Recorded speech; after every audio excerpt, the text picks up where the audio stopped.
Bulletin का बाकायदा आगाज करेंगे। कौम अपनी फौज और उसके सरबराह के साथ खड़ी है। वज़ीर-ए-आज़म शहबाज शरीफ की आर्मी चीफ के खिलाफ सोशल मीडिया पर मुहिम की शदीद मजम्मत। वज़ीर-ए-आज़म कहते हैं चेयरमैन PTI का दूसरों के जरिए आर्मी चीफ जनरल को कातिलाना हमले की धमकियां देने का मंसूबा बुरी तरह बेनकाब हो चुका है। रियासती अलामतों पर मंसूबाबंदी से हमले नाकाम होने के बाद वो वाज़ेह तौर पर बेचैन है। इन्हें इल्म नहीं कि उनकी धमकी, तशद्दुद और नफरत की सियासत का वक्त खत्म हो गया है। वज़ीर-ए-आज़म ने कहा कि आर्मी चीफ और फौज के खिलाफ घटिया, मज़मूम और शरअंगेज मीडिया मुहिम शैतानी जहन की मंसूबाबंदी का नतीजा है। फौज और उसके सरबराह के खिलाफ मीडिया मुहिम आज़ादी इज़हार के जुमरे में नहीं आती। पाकिस्तान अब हर साजिश को चल देंगे।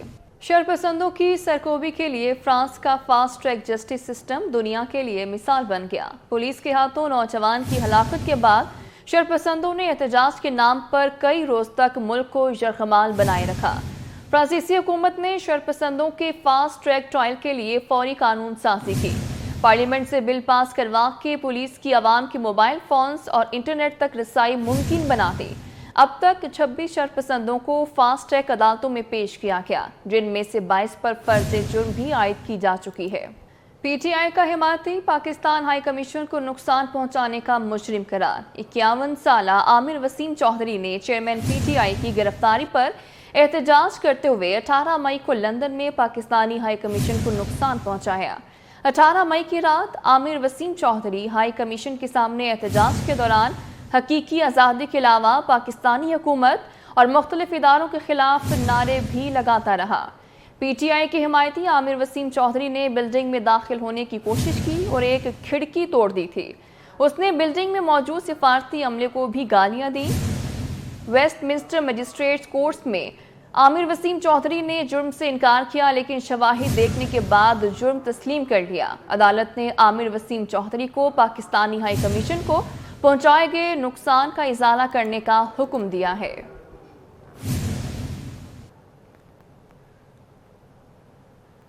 PTM के सरबराह मौलाना फजलुर रहमान कहते हैं मुल्क को तबाही से हमकनार करने वालों से निजात के लिए सख्त फैसले करने होंगे।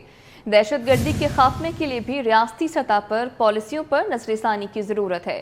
पेशावर में सहाफियों से गुफ्तगू में मौलाना फजलुर रहमान ने कहा, हम अपनी मुद्दत पूरी करने पर हुकूमत छोड़ देंगे। इलेक्शन वक्त पर होंगे। उम्मीद है कौम दोबारा मुल्क को किसी आजमाइश में नहीं डालेगी। बोले दोस्त ममालिक की मदद और IMF से भी मदद मिल चुकी है।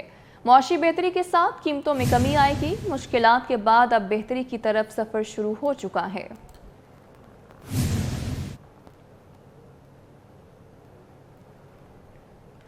गुज़श्ता 4 साल में नफरत के बीज बोए गए, मुल्क भर में नफरत फैलाई गई। PTV पर हमला किया गया, हर इदारे को तबाह किया गया। विफाक की वज़ीर इत्तलात मरियम औरंगजेब का तकरीब से खिताब। कुछ लोगों की सोशल मीडिया पर आज भी मुहिम जारी है। कहती हैं मुल्क के छोटे बड़े शहरों में सिनेमा और थिएटर बनाए जाएंगे। अनफॉर्चुनेटली जिस तरह हर अदारे को तबाह किया गया 4 साल ना PTV छोड़ा गया, PTV को स्पोर्ट्स के हवाले कर दिया, PTV स्पोर्ट्स को, ताकि ये अदारा बर्बाद हो जाए और किसी तरह उस लेवल पर आ जाए जो उस वक़्त के वज़ीर थे कि इसकी नीलामी हो जाए। आपको याद होगा पहली दफ़ा जो पार्लियामान के अंदर नारा लगा था कि PTV और रेडियो पाकिस्तान की इमारतों को और इन दोनों अदारों को नीलाम कर देना चाहिए और इससे रेवेन्यू जनरेट करके, क्योंकि उन लोगों के जहनों में इस बात की अहमियत का एहसास ही नहीं था कि किस तरह नेशनल ब्रॉडकास्टर्स जो होते हैं, किस तरह जो नेशनल हेरिटेज होती है, जो कल्चर, ये महज बिल्डिंग्स नहीं है। ये जहाँ आज हम सब लोग बैठे हुए हैं, जहाँ से मैं आपसे मुखातिब हूँ, ये भी मैडम नूरजहाँ ऑडिटोरियम है जहाँ से मैं आपसे बात कर रही हूँ। तो पाकिस्तान का जो हेरिटेज है, कल्चर है, सिनेमा के ज़रिए पाकिस्तान का बयानिया, स्क्रीन टूरिज़म के ज़रिए पाकिस्तान के बयानिए को दोबारा से बहाल करने के लिए, उसको इफ़ेक्टिव करने के लिए, उसको फ़ाल करने के लिए फ़िल्म पॉलिसी इस वक्त पूरी तरह से हमारी कानून साजी का हिस्सा है। और जो फिल्म मेकर्स हैं, जो प्रोड्यूसर्स हैं, जो एक्टर्स हैं, जो डिस्ट्रीब्यूटर्स हैं, जो सिनेमाज हैं, उन टैक्स इंसेंटिव्स मौजूद हैं। वज़ीर इत्तलात सिंध शर्जील मेमन की सियासी मुखालफिन पर शदीद तनकीद। शर्जील मेमन का कहना है कि कुछ लोगों ने मुल्क को तकसीम करने की कोशिश की। दुश्मन ममालिक चाहते हैं पाकिस्तान तखरीबकारी का शिकार रहे। नफरतों की सियासत बहुत हो चुकी, हम लोगों को सोशल मीडिया पर बदतमीजी करना नहीं सिखाएंगे। कराची में प्रेस कॉन्फ्रेंस में शर्जील मेमन ने कहा कि मुल्क का कीमती वक्त लड़ाई झगड़ों और साजिशों में गुजार दिया गया। पीपल्स पार्टी की लीडरशिप मुफाहमत का पैगाम देती है कि हम सिर्फ इल्जाम तराशियां लड़ाइयां झगड़े, पूरे मुल्क को हमने पूरा अपना वक्त, कीमती वक्त हमने आपसी लड़ाइयों में गुजारा है। इस मुल्क ने, इस मुल्क का जो भी कीमती वक्त था वो हमने साजिशों में गुजारा या आपसी लड़ाइयों में गुजारा। अब बहुत हो गई कि हम सिर्फ इल्जाम तराशियां लड़ाइयां झगड़े, पूरे मुल्क को हमने पूरा अपना वक्त, कीमती वक्त हमने आपसी लड़ाइयों में गुजारा है। इस मुल्क ने, इस मुल्क का जो भी कीमती वक्त था वो हमने साजिशों में गुजारा या आपसी लड़ाइयों में गुजारा। पाकिस्तान पीपल्स पार्टी की लीडरशिप, मोहतरम चेयरमैन बिलावल भुट्टो जरदारी साहब और मुफाहमत के बादशाह जो समझे जाते हैं मोहतरम आसिफ अली जरदारी साहब, उन्होंने हमेशा मुफाहमत का और यूनिटी का पैगाम दिया। मोहतरम बिलावल भुट्टो जरदारी साहब ने जब कराची के बल्दियाती इलेक्शन हुए तो उन्होंने कहा कि हम सबका कराची, उनका नारा ही कराची, कोई नफरत का नारा नहीं था। भारत की जानिब से आबी जारियत और सैलाब के मुमकिन खदशे के पेश नज़र वज़ीर आला पंजाब मोहसिन नकवी मुतारिक सूरत हाल का जायजा लेने दरिया रावी पहुँच गए। वज़ीर आला मोहसिन नकवी ने शाहदरा के मकाम पर हिफाजती इंतजाम और रेस्क्यू की मशकों का जायजा लिया। मीडिया से गुफ्तगू में वज़ीर आला ने कहा कि पंजाब में कहीं भी सैलाब का खदशा नहीं, सूरत हाल पर मुसलसल नज़र रखे हुए हैं। ताहम हंगामी सूरत हाल में इन्हें यहाँ आकर खड़ा होना पड़ा तो वो ज़रूर आएंगे। भारत ने अपने डैमों के स्पिलवेज पाकिस्तान की तरफ खोल दिए। आज रात 2,20,000 क्यूसेक का सैलाबी रेला दाखिल होने का खदशा है। पानी में दरिया बिफरने लगे हैं। सियालकोट के करीब दरिया चनाब में हेड मराला के मकाम पर पानी के बहाव में इजाफा हो गया है। बात करेंगे, मोहम्मद अशफाक हमारे साथ मौजूद हैं। अशफाक, बताइएगा। जी बिल्कुल, जम्मू कश्मीर में होने वाली हालिया बारिशों के बायस दरियाए चनाब और उससे मुल्हका जो दीगर जो दो दरिया हैं, दरियाए मनावल तवी और जम्मू तवी, इस वक्त सैलाबी मंजर पेश कर रही हैं। मैं इस वक्त हेडमाला के मकाम पर मौजूद हूँ, हेडमाला बैराज पर। यहाँ पर इस वक्त जो पानी की आमद है वो तकरीबन 1,92,000 क्यूसेक से तजावज़ कर चुकी है। 3 दरिया जम्मू से आने वाले यहाँ पर मिलते हैं। मेरे साथ इस वक्त मिर्ज़ा शराफत साहब मौजूद है महकमा अनहार से। क्या कहेंगे, क्या सूरत हाल है इस वक्त? जी, इस वक्त 1,92,000 पानी गुजर रहा है हमारे पास से। 1,76,000 डाउन स्ट्रीम जा रहा है, बाकी कैनाल्स में जा रहा है। तो मतवक्को है 2,20,000 की हमें वार्निंग आई हुई है। आज रात किसी वक्त भी 2,20,000 25,000 के करीब पानी गुजरेगा। इसकी जो बैराज है मिराला बैराज, इसकी टोटल कैपेसिटी कितनी है और अब तक यहाँ पर कितना पानी आ चुका है? जी, इसकी कैपेसिटी 11 लाख है। तो अब तक 2014 में 8,61,000 पानी जो है मैक्सिमम अब तक यहाँ से पास हो चुका है। और उस दौरान इसका कोई स्ट्रक्चर डैमेज नहीं हुआ था, कोई नुकसान नहीं हुआ था, बहिफाजत पानी गुजर गया था। जी बिल्कुल, जो मिराला बैराज है इसकी कैपेसिटी 11 लाख क्यूसेक बताई जाती है और बताया जाता है कि 2008 और 14 में यहाँ से 8 और 9 लाख क्यूसेक पानी के जो रेले हैं वो गुजरे हैं और इस बैराज को किसी किस्म का नुकसान नहीं हुआ। बहुत शुक्रिया आपका। वज़ीर आला पंजाब मोहसिन नकवी आवाम की दादरसी में पेश DHQ अस्पताल गुजरांवाला पहुँच गए। अस्पताल के मुख्तलिफ शोबों का जायजा लिया और मरीजों से सहूलियात के बारे में दरियाफ्त किया।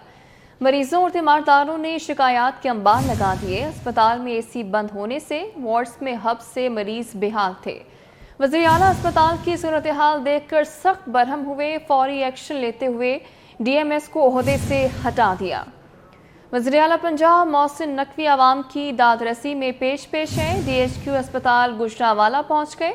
अस्पताल के मुख्तलिफ शोबों का जायजा लिया और मरीजों से सहूलियात के बारे में दरियाफ्त भी किया।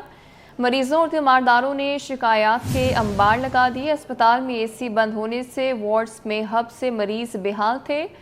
वज़ीर आला पंजाब अस्पताल की सूरत हाल देखकर सख्त बरहम भी हुए और फौरी एक्शन लेते हुए DMS को ओहदे से हटा भी दिया गया है। वज़ीर आला पंजाब DHQ अस्पताल गुजरांवाला पहुंचे हैं और अस्पताल के मुख्तलिफ शोबों का उन्होंने जायजा लिया और मरीजों से वहां मिलने वाली सहूलियात के बारे में भी दरियाफ्त किया। मरीजों और तीमारदारों ने शिकायत के अंबार लगा दिए। अस्पताल में AC बंद होने से वार्ड्स में हब से मरीज बेहाल थे। वज़ीर आला अस्पताल की सूरत हाल देखकर सख्त बरहम भी हुए। फौरी एक्शन लेते हुए DMS को ओहदे से हटा दिया गया है। तो ये मनासिर है अस्पताल के जब वज़ीर आला पंजाब पहुंचे थे और ये गुजरांवाला DHQ अस्पताल है और अस्पताल के मुख्तलिफ शोबों का इस दौरान वज़ीर आला ने जायज़ा भी लिया और मरीज़ों से मुलाकात की और उनसे जो सहूलियात वहाँ पर दी जा रही हैं उससे मुतालिक भी दरियाफ्त किया।